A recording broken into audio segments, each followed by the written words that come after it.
Fala galera, bom, a gente teve então a exibição do 5º episódio de American Horror Story Apocalipse, que a gente sabe que é o último antes da gente chegar em Murder House e ter a participação de Jessica Lange, que é uma coisa que tá todo mundo esperando aí já tem muito tempo. Então vamos começar logo esse vídeo, que esse episódio teve muita informação. Só quero antes pedir pra vocês se inscreverem aqui no canal se vocês ainda não são inscritos, deixarem like aqui no vídeo e não esquece também de ativar o sininho pra quando chegar aí vídeo novo vocês ficarem sabendo. Aqui na descrição estão todas as redes sociais da página, então segue a gente lá pra vocês poderem ficar por dentro de tudo. Vou deixar aqui na tela também o meu outro canal e o meu Instagram, se vocês quiserem me seguir lá. Me sigam, porque vocês provavelmente vão gostar do conteúdo, é mais ou menos o que eu faço aqui, só que sobre outros assuntos. Então depois dá uma olhada lá no Cinema Freak também. E é isso, vamos começar a falar sobre o 5º episódio de American Horror Story Apocalipse.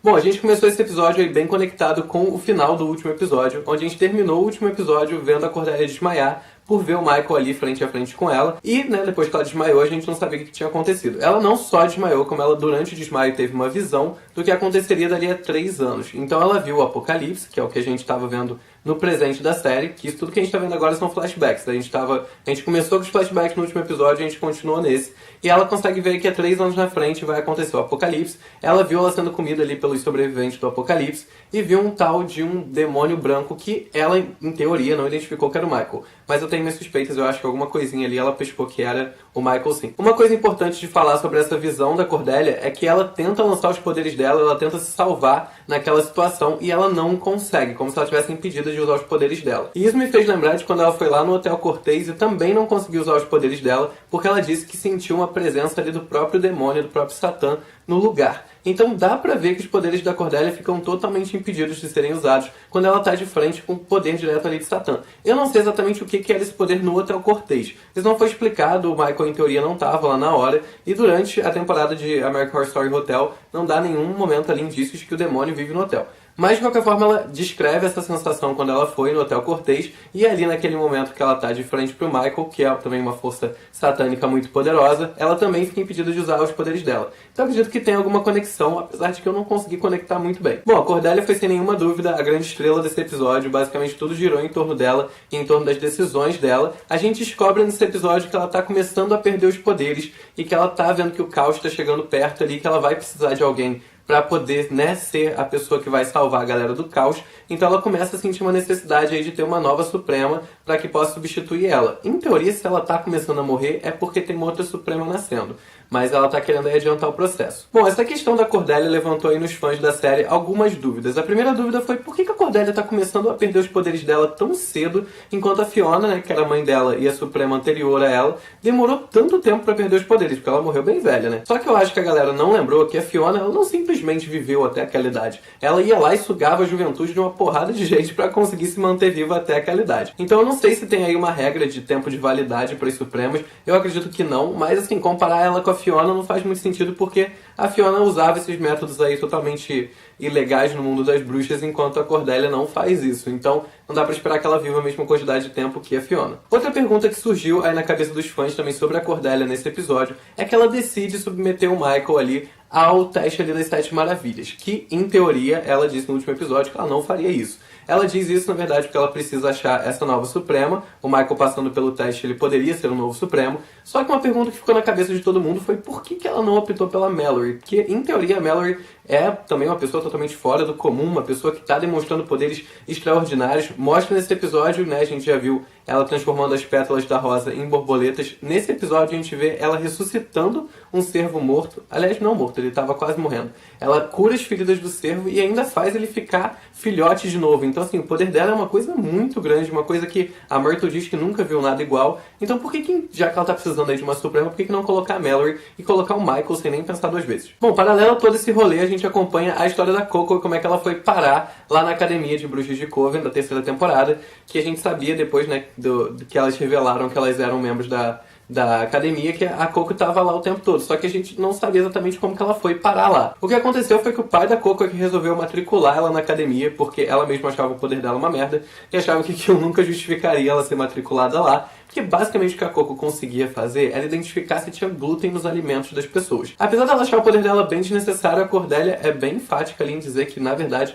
ela consegue identificar o mal nas coisas e que o glúten seria só uma das primeiras plataformas em que ela trabalhou isso. Então ela acaba sendo aceita na academia, né, porque o pai dela faz uma doação bizarra pra academia, e aí tem um momento ali em que ela encontra a Mallory pela primeira vez. Elas parecem ali no primeiro momento se dar bem, né, tipo, a gente sabe que tudo aquilo que elas viveram depois foi na verdade sobre um feitiço de identidade, mas eu não sabia se anteriormente elas já tinham algum problema uma com a outra, então aparentemente não tem. Na cena seguinte nós temos então o batizado do Michael. O que seria esse batizado? Não sei se eu poderia dizer muito bem um batizado, mas um ritual ali para que ele passasse a ser, né, abençoado pelos outros bruxos da escola, para que ele pudesse realizar então o teste das 7 maravilhas. Uma das coisas que eu acredito que mais tenha chamado a atenção de todo mundo que estava vendo essa cena e que é fã de American Horror Story é que eles dizem estar fazendo esse ritual sob uma lua de sangue. Em teoria teria uma lua de sangue no céu nesse dia que eles estão fazendo esse ritual. Todo mundo que é fã de American Horror Story lembra de American Horror Story Roanoke, que foi a 6ª temporada da série, onde todos os eventos bizarros da temporada acontecem sob uma lua de sangue.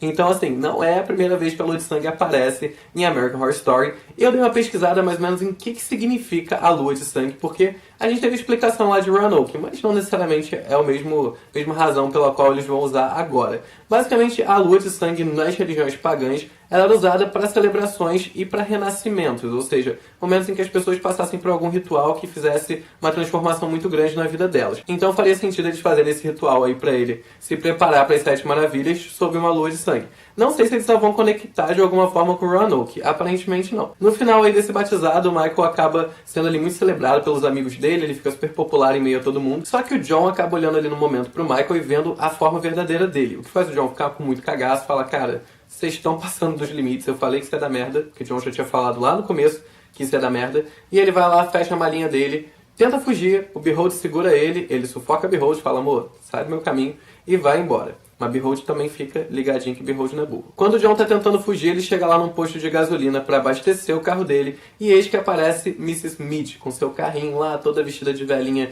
indefesa, querendo ajuda com a sua gasolina. E então o John vai lá e se voluntaria para ajudar ela. Ela acaba cortando o tendão de John, acaba cortando o pescoço de John, queima John e vai embora. Depois a gente descobre que na verdade isso tudo foi armado pelo Michael e pelo Ariel. Descobrimos que Ariel está no meio desse esquema, porque sabia que John ia em algum momento ali dar um defeito e tentar boicotar o Michael. Então, como a ideia do Michael é ter aquela ascensão ali dentro do Coven para que ele possa destruir o Coven e tomar poder da porra toda, ele não poderia contar aí com essa pedrinha no sapato que seria John, e pede pra Miss Mead ir lá e finalizar ele. Tem duas coisas curiosas sobre a morte do John. Uma delas é que, mesmo ele não tendo sido queimado lá nos formatos tradicionais de bruxa, ele foi queimado e ele é um bruxo. Então eu achei isso muito coerente. Segunda coisa que eu achei interessante dessa morte dele. Na hora que ela corta o pescoço dele, ele tá tentando falar um feitiço, que ele começa a falar a palavra Accio. Eu acho, pelo menos pra mim, né, eu lembrei na hora, quem é fã de Harry Potter, ela com certeza lembrou desse feitiço em Harry Potter. É um feitiço muito usado, foi um dos feitiços mais famosos aí de Harry Potter,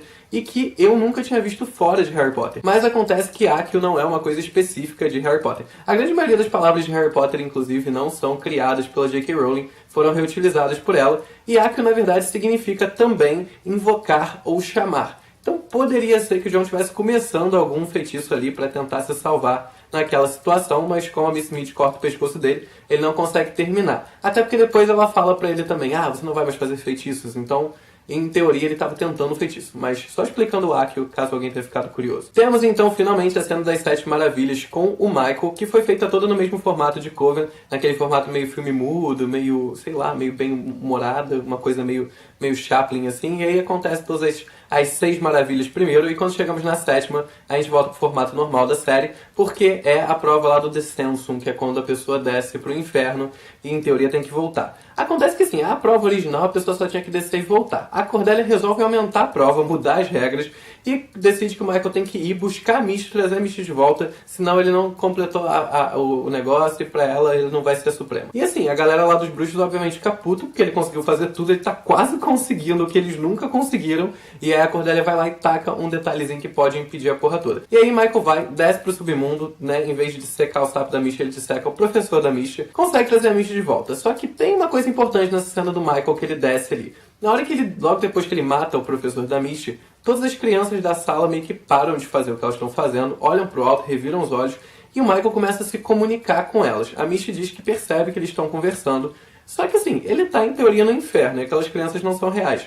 Então o que provavelmente estava acontecendo ali, ele estava dialogando direto com o demônio, que é o pai dele. Eu não lembro de em nenhum outro momento até agora na temporada, tipo, pelo menos não no passado do Michael, no presente a gente já viu ele falando ali diretamente com o pai dele nos rituais e tudo. Mas no passado a gente não tinha visto o Michael ainda falando com o pai dele. E eu acredito que tenha sido ali um dos primeiros momentos, talvez, em que o Michael, por ter entrado lá no inferno, tenha tido esse contato direto com o pai dele e estava ali negociando a saída da Misty. Tanto que ele consegue tirar a Misty de lá. Eu não sei a que preço ele tirou a Misty. Eu fiquei pensando um pouco nisso, se por algum motivo depois tem algum preço aí que vai ser cobrado pela Misty ter sido tirada de lá. Bom, quando a Cordelia resolve aí aumentar a prova do Michael pra trazer a Misty de volta, todo mundo acha um pouco impulsivo, ninguém entende muito bem o que tá dando na Cordelia, que ela tá tendo essas atitudes muito bizarras. Mas Cordelia é inteligente pra caralho, Cordelia não faz as coisas sem pensar. E logo que a Misty volta e conversa com ela, ela explica a porra toda. O que Cordelia na verdade estava fazendo? Ela tá precisando sim de uma Suprema, mas em momento nenhum ela achou que o Michael ia ser o próximo Supremo.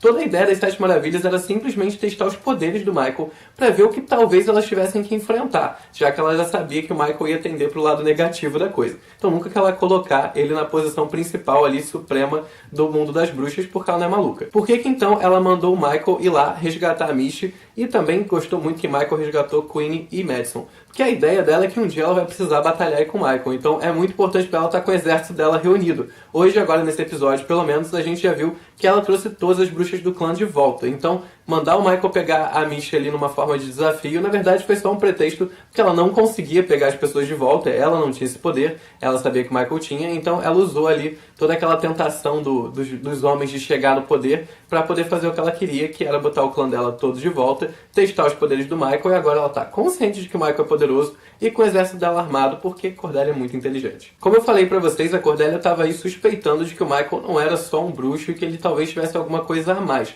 Na hora que a Misty vem pro mundo real, né, volta lá do inferno, e conta pra Cordelia o que ela sentiu quando o Michael tava lá, a Cordelia diz pra ela que ela trouxe então a primeira prova do que elas estavam suspeitando. Ou seja, dá a impressão de que a Cordelia tá começando a entrar ali no caminho de entender o que o Michael é e de entender que ele não é só um bruxo. Temos então a volta de Stevie Nicks para essa temporada. Stevie Nicks participou também de American Horror Story Coven e ela fez uma participação muito rápida ali em Coven. Eu cheguei a falar num vídeo que eu não entendi muito bem por que Stevie Nicks estava na série. E algumas pessoas me contaram, eu não fazia ideia disso. Mas nos anos 80, Stevie Nicks enfrentou muitos boatos de que ela era uma bruxa, de que ela praticava bruxaria. Tudo isso por causa da música Rihanna, que tem lá seu pezinho na bruxaria. E as pessoas começaram a dizer que a Stevie Nicks era praticante de bruxaria. Eu dei uma pesquisada e já vi que a Stevie Nicks aparentemente nunca disse que participava de nada disso. E nunca se colocou ali como praticante da Wicca e de nenhuma outro segmento pagão que pudesse ser envolvido com bruxaria. Ela sempre negou todas essas afirmações, inclusive muitas pessoas não entenderam por que ela aceitou participar de American Horror Story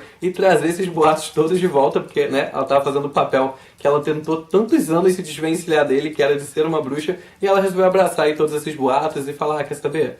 Foda-se, você é uma bruxa na série, vou usar meu nome, e quem achava que era bruxa, agora vai achar mais ainda. A gente termina esse episódio num link aí com a performance da Stevie Nicks, onde a Cordelia aproveita que tá todo mundo ali distraído e sai de fininho com a Madison pra poder passar uma missão aí pra Madison, que era ir até as raízes ali do Michael pra entender de onde o Michael veio, por que ele é daquele jeito, o que ele é e o que elas estão enfrentando. Só que aí Behold estava ali escutando atrás da porta e ele acaba se metendo no meio da missão e vai junto com o Madison pro que a gente descobre que é Murder House, né? O próximo episódio a gente já sabia que ia ser passado em Murder House, mas não sabia exatamente como é que eles iam parar lá. Pelo menos isso explica aquela foto que a gente estava curioso de saber da Madison em Murder House, que a gente já sabia pela foto que tinha vazado que a Madison ia estar atuando, né? Tipo, a Madison ia em algum momento estar ali no ambiente de Murder House, só que a gente não sabia exatamente o contexto. O contexto é esse. Ela vai numa missão junto com o Behold para tentar entender o passado do Michael. E aparentemente, pelo que a gente viu ali na foto, ela vai chegar inclusive a desenterrar os corpos que estão no quintal ali do fundo de Murder House. Então assim, o próximo episódio promete bastante. Já saiu a promo do próximo episódio, eu vou analisá-la com vocês aqui agora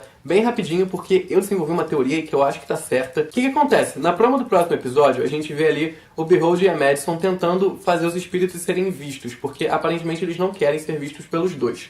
Então percebemos uma dificuldade do Behold e da Madison de conseguir fazer a galera aparecer. Depois a gente tem um flash muito rapidinho ali da Violet e um flash muito rapidinho do Tate, onde o Tate tá ali vestido com a roupa do Rubberman. Ele tá tirando a máscara, não mostra quem é, mas a gente já sabe que é o Tate. Depois a gente tem ali um flashzinho bem rápido, onde mostra que alguém vai tentar esfaquear alguém.